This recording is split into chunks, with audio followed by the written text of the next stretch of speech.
பேரவைத் தலைவர் அவர்களே, முதலமைச்சர் அவர்களே, எதிர்க்கட்சி தலைவர் அவர்களே, சட்டமன்ற உறுப்பினர்களே, மதசார்பற்ற வெற்றி கூட்டணியினுடைய தலைவர் அண்ணன் ஸ்டாலின் அவர்களுக்கும், தேசிய முற்போக்கு திராவிட கழகத்தின் நிறுவன தலைவர் புரட்சி கலைஞர் கேப்டன் அவர்களை வணங்கி, இந்த வரலாற்று சிறப்புமிக்க இந்த அவையிலே இன்றைக்கு மிக முக்கியமான நாளான இந்த நாளில் என்னுடைய உரையிலே நேற்றே முதலமைச்சர் அவர்களுக்கு இன்றைக்கு பெரும்பான்மையை நீங்கள் நிரூபிக்க வேண்டும் என்று என்னுடைய வாழ்த்துக்களை நேற்றே நான் பதிய வைத்திருக்கிறேன். அதே போல முதலமைச்சர் அவர்கள் செய்த நல்ல விஷயங்களையும் நாம் பாராட்டி இருக்கிறோம். எதிர்க்கட்சிகளை எதிரி கட்சியாக நினைக்காமல் அனைவரையும் சந்தித்து அரசியலில் ஒரு மாண்பையும் மரபையும் நீங்க ஏற்படுத்தியிருக்கீங்க, வரவேற்கத்தக்கது. அதுபோல உங்களுடைய முதல் அறிவிப்பிலேயே சிங்கப்படை பெண்களை பாதுகாக்கவும், அதே போல மதுக்கடைகளை மூடுவோம் என்று சொன்னதும் மக்களால் வரவேற்கப்பட்டது. அந்த வகையில் முதலில் 717 மதுக்கடைகளை மூடியது ஒட்டுமொத்த தமிழக மக்களால் வரவேற்கப்பட்டது. கோவில்கள் மற்றும் பள்ளி வளாகங்கள் அருகில் இருந்த மதுக்கடைகளை முதல் முறையாக நம்ம ஃபர்ஸ்ட் ஸ்டெப்ல இன்னைக்கு மூடியிருக்கோம்.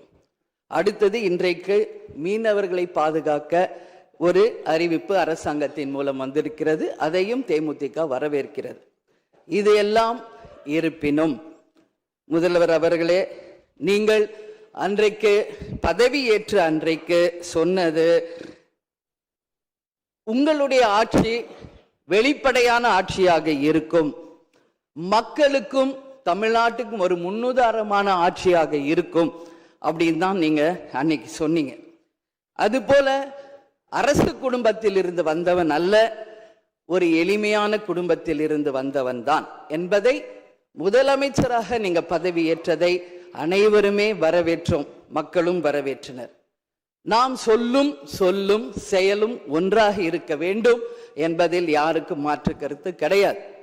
வரலாற்று சிறப்புமிக்க இந்த அவையில இன்றைக்கு பெரும்பான்மையை நிரூபிக்க வேண்டிய தருணத்தில் முதல் முறையாக மனவேதனையோடு நான் பதிய வைக்கிறேன், இங்கு குதிரை பேரம் நடந்ததாக இன்றைக்கு எதிர்க்கட்சிகள் அத்தனை பேருமே அதை சொல்லும் பொழுது, இதுவரை தமிழக அரசியல் வரலாற்றில் நடக்காத ஒரு விஷயம், அதுவும் இந்த வரலாற்று சிறப்பு மிக்க இந்த அவையிலே இந்த முக்கியமான நாளில அதை பற்றி பேச வேண்டிய ஒரு நிலையை ஏற்பட்டதற்காக உண்மையில் நான் மனம் வேதனை அடைகிறேன். அதே போல முதலமைச்சர் அன்னைக்கு சொன்னாரு, இங்க முகம் மூடி யாரும் செல்ல வேண்டிய அவசியம் இல்லை, அனைவருக்கும் ஒரு வெளிப்படையான ஆட்சி தான் செய்வோம் என்று. அப்படி இருக்கையில் முதல்வர் அவர்களை சந்திக்க யார் முகத்தை மூடிக்கொண்டு அன்று வாகனத்தில் சென்றார்கள் என்பதை நிச்சயமாக மக்களுக்கு தெரியப்படுத்த வேண்டும் என்பதை இந்த நேரத்திலே நான் கேட்டுக்கொள்கிறேன். ஏன்னா அதற்கு காரணம் குதிரை பேரம் என்றால் இதைவிட ஒரு தலைகுனிவு இந்த வரலாற்று சிறப்புமிக்க அவையில் எதுவுமே கிடையாது. நிச்சயம் முதல்வர் அதற்கு பதில் சொல்வார் என்று நான் எதிர்பார்க்கிறேன். அதே போல அரசு குடும்பத்தில் இருந்து நான் வந்தவன் இல்லை என்று முதல்வர் சொல்லும் பொழுது வரவேற்றார்கள் அனைவரும். ஆனால் இன்றைக்கு அவருடைய ராஜகுருவாக இருப்பவரை மிஸ்டர் ரத்தன் பண்டிட் என்பவரை அரசியல் சிறப்பு அதிகாரியாக அரசு வேலையில் அமர்த்தியதை ஒட்டுமொத்த தமிழக மக்கள் சார்பாக வன்மையாக இந்த வரலாற்று சிறப்பு மிக்க அவையில் நான் அதை குறிப்பிட கடமைப்பட்டிருக்கிறேன். அப்படி உங்களுக்கு ராஜகுருவா இருந்தா உங்க பர்சனலா அவரை வச்சுக்கணும். பட் அவரை அரசு உயர் பதவியிலே கொண்டு இளைஞர்களை நம்பி மக்கள் வாக்களிச்சிருக்காங்க. இந்த இளைஞர்களுக்கு நீங்கள் என்ன உதாரணத்தை சொல்கிறீர்கள், என்ன வரலாற்றை நீங்கள் சொல்ல விரும்புகிறீர்கள், வருங்கால இளைஞர்களுக்கும் எதிர்காலத்திற்கும் இதன் மூலம் என்ன மெசேஜ் நீங்க சொல்றீங்க அப்படிங்கறத நிச்சயம் தெளிவுபடுத்தணும். ஏன்னா இன்னைக்கு மக்கள் ஜனநாயகத்தை நம்பி இளைஞர்கள் கையில ஆட்சியை கொடுத்திருக்கிறார்கள்.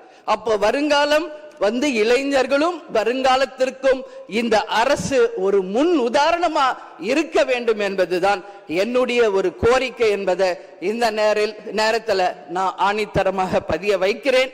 அது மட்டும் கிடையாது, இந்த ஆட்சி மக்களுக்கான ஒரு நேர்மையான ஆட்சியா இருக்கணும். ஜனநாயகத்தின் மீதும் மக்கள் மீதும் நம்பிக்கை கொண்டு மக்கள் தீர்ப்பே மகேசன் தீர்ப்பு என்று சொல்லக்கூடிய அளவு எதிர்காலத்தில் இந்த ஆட்சி நிச்சயமாக இளைஞர்களுக்கும் எதிர்காலத்திற்கும் நல்ல வகையில எடுத்துக்காட்டாக இருக்க வேண்டும் என்று கேட்டுக்கொண்டு, நான் சார்ந்த இயக்கமான தேசிய முற்போக்கு திராவிட கழகத்தின் சார்பாகவும் எங்கள் நிறுவன தலைவர் அன்பு தலைவர் கேப்டன் அவர்களை வணங்கி விடைபெறுகிறேன். நன்றி, வணக்கம்.